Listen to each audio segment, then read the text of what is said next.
बिस्मिल्लाहिर्रहमानिर्रहीम, अस्सलाम वालेकुम। भारतीय पंजाब के वज़ीर आला अपनी ही वफाकी हुकूमत मोदी सरकार बीजेपी पर बरस पड़े हैं। भारतीय पंजाब के वज़ीर आला भगवंत मान दिलजीत सिंह और हानी आमिर की फिल्म पर पाबंदी आयद करने पर मोदी हुकूमत पर भरम है। पंजाबियों का कल्चर साझा है, इसलिए मोदी खौफजदा है, भगवंत सिंह ने कहा। अब दिलजीत सिंह ये भारत के बहुत ही मशहूर मारूफ सिंगर हैं और बाहर भी, यानी मुल्क से बाहर, भारत से बाहर इनकी बड़ी फॉलोइंग है। बहुत ज़्यादा मशहूर मारूफ सिंगर हैं, इनके बड़े गाने सुने जाते हैं और बहुत ज़्यादा मकबूल हुए हैं। लेकिन साथ ही फिल्में भी बनाते हैं। अब इन्होंने एक फ़िल्म बनाई जिसमें हानिया आमिर को, पाकिस्तानी स्टार जो हैं आर्टिस्ट, उनको उसमें उन्होंने कास्ट किया। अब पहलगाम वाक़े को बुनियाद बनाकर भारतीय सरकार ने इस पर पाबंदी लगा दी, इस फिल्म पर, जिससे उनको बड़ा नुकसान हो। लेकिन वो कहते हैं, दिलजीत सिंह ने भी कहा कि जी ये तो हम पहले से फिल्म बना चुके थे, वाक़या वो बाद में हुआ और उस पर कि जी वो पाकिस्तान की आर्टिस्ट को क्यों ले लिया। तो इस पर उन्होंने फिल्म पर पाबंदी लगा दी, जिस पर भारत के वज़ीर आला अब गुस्से में नज़र आ रहे हैं और उन्होंने इस पर शदीद तनकीद भी की है।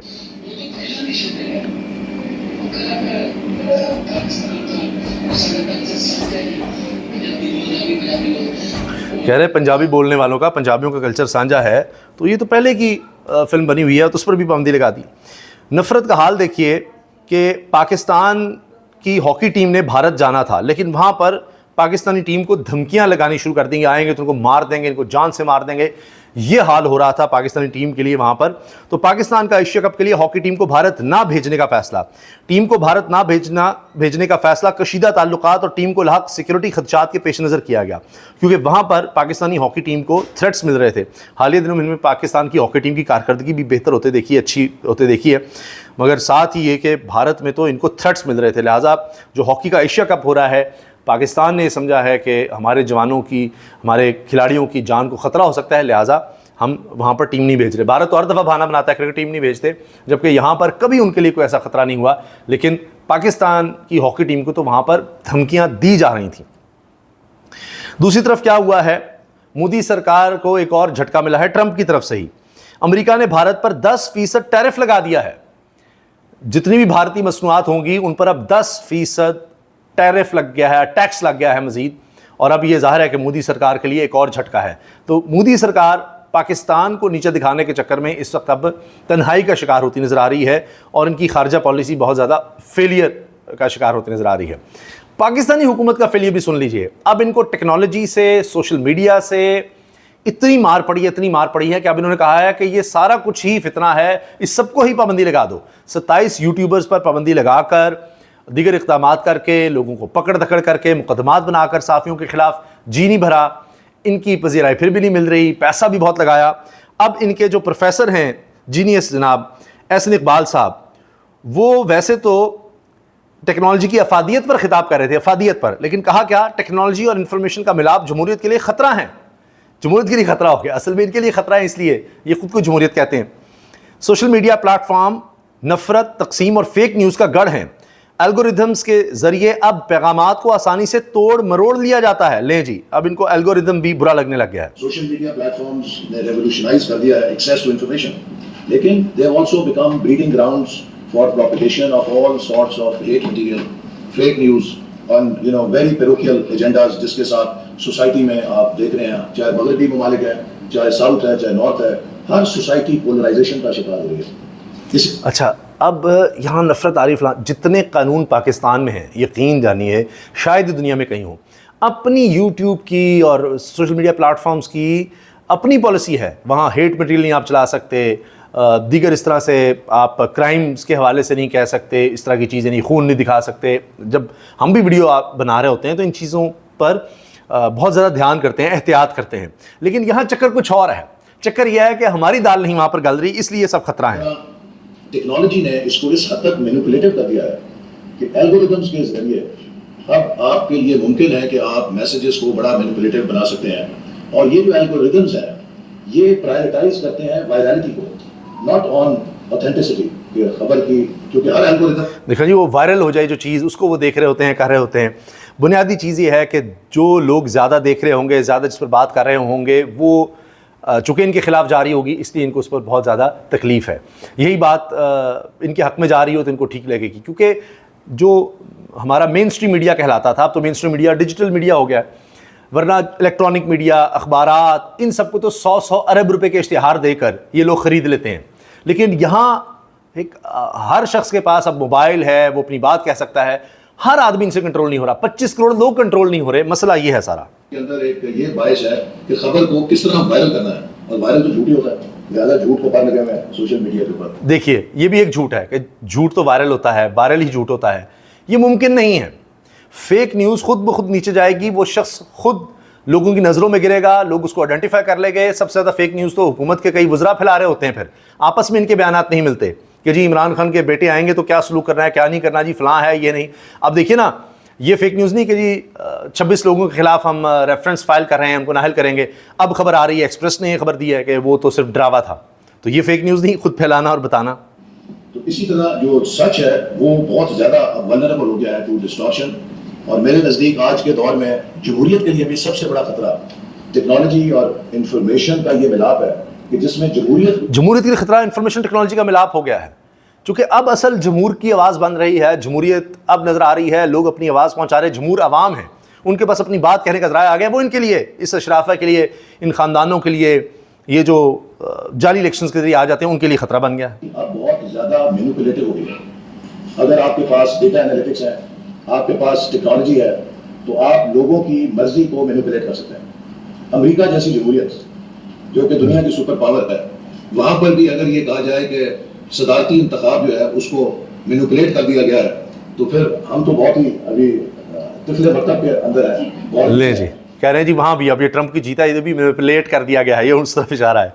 तो हम तो बड़े पीछे हैं, मैनिपुलेट हो गया है, बड़ा अच्छा था, डील शील हो जाती थी, जिस तरह भी होता था, किसी को पता ही नहीं चलता था, तो बाकी मीडिया को मैनेज कर लेते थे। अब ये हो नहीं रहा, तो अब इनको ये खतरात लाक हो रहे हैं, क्योंकि इस तरह की कवरेज आपको मेन स्ट्रीम मीडिया पर नहीं मिलेगी, जो डिजिटल मीडिया पर मिल जाएगी। जिसकी मिसाल ये है, क्या हुआ यह आपको कहीं कोई मीडिया नहीं दिखाएगा।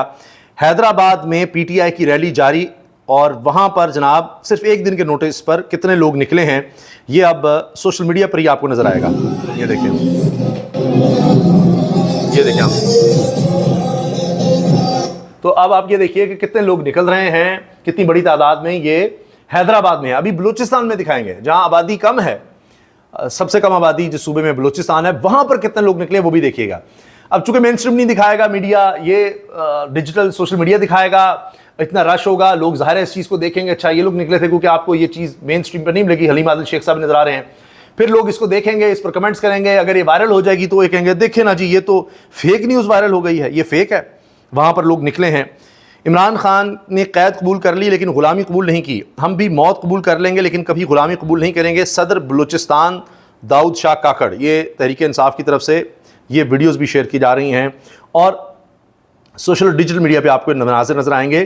कितनी बड़ी तादाद में लोग निकले हैं और इकट्ठे हुए हैं, और ये अब ये हुक्मरानों से ज़ाहिर है कि बर्दाश्त नहीं हो रहा।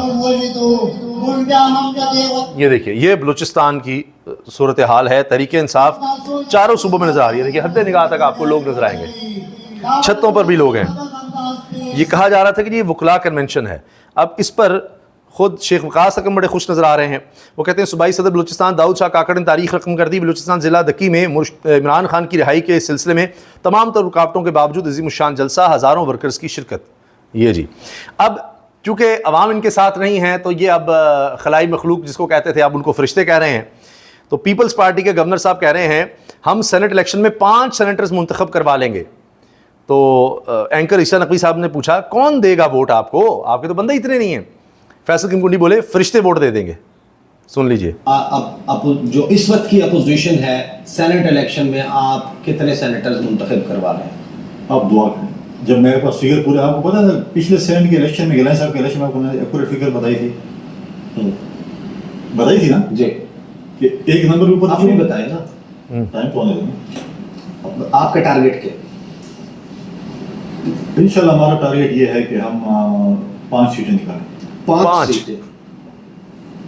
5 सीटें कैसे निकालेंगे आप? जैसे निकलती हैं। कौन देगा आपको वोट? 5 सीटों के लिए कौन देगा? फरिश्ते देंगे, फरिश्ते इनको वोट दे देंगे। बस ये वही सिंध हाउस, वही सारा कुछ यही हो रहा है जी।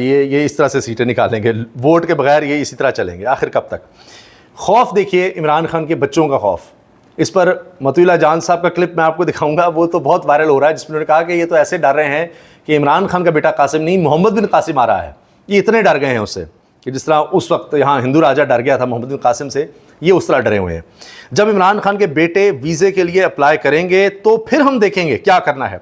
अगर वो पाकिस्तान आ जाते हैं तो इन्हें एहतजाज की बिल्कुल इजाज़त नहीं दी जाएगी, क्योंकि कोई भी वीज़ा सियासी सरगर्मी की इजाज़त नहीं देता। ले जी, यहाँ ये मामला है, कोई वीज़े में कोई सियासी सरगर्मी नहीं कर सकते। आप पाकिस्तानी हैं, बाहर से आकर यहाँ वोट नहीं डाल सकते।